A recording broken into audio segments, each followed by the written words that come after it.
It's time for another read aloud with Mrs. Nyland. Got my Wonder Woman mug. She's my favorite. I'm gonna take a little sip. And we are ready to go. Now today's story is one of my all-time favorites.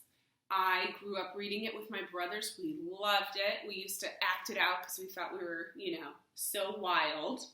So there's a hint. What do you think it might be? It is Where the Wild Things Are. All right, it's a Caldecott Award winner.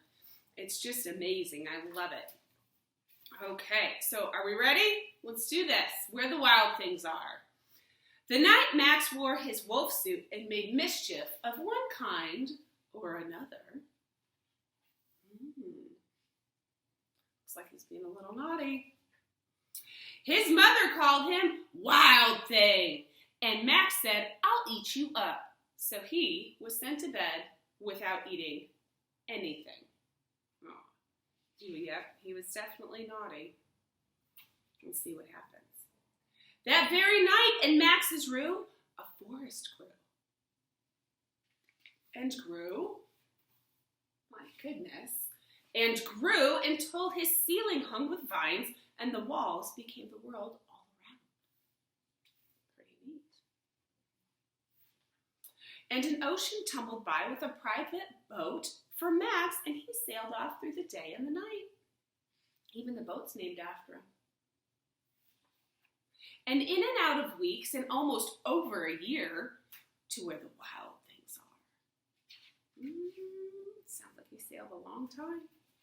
And when he came to the place where the wild things are, they roared their terrible roars, and they gnashed their terrible teeth, and they rolled their terrible eyes, and they showed their terrible claws.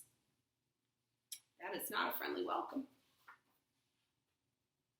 Till Max said, "Be still," and tamed them with the magic trick of staring into all their yellow eyes without blinking once. And they were frightened, and they called him the most wild thing of all. Good at a staring contest. And they made him king of all the wild things. And now, cried Max, let the wild rumpus start. Uh-oh. Doing a rumpus. Ooh, I'm going to rumpus some more. A little more rumpus. My goodness, they're having a good time. Rumpus all day. Now stop, Max said, and he sent the wild things off to bed without their supper. And Max, the king of all wild things, was lonely. And he wanted to be where someone loved him best of all. Then, all around, from far away across the world, he smelled good things to eat. So he gave up being king of where the wild things are. But the wild things cried, "Oh, please don't go. We'll eat you up. We love you so." And Max said, "No." The wild things roared their terrible roars and gnashed their terrible teeth and rolled their terrible eyes, and they showed their terrible claws. But Max stepped into his private boat and waved goodbye.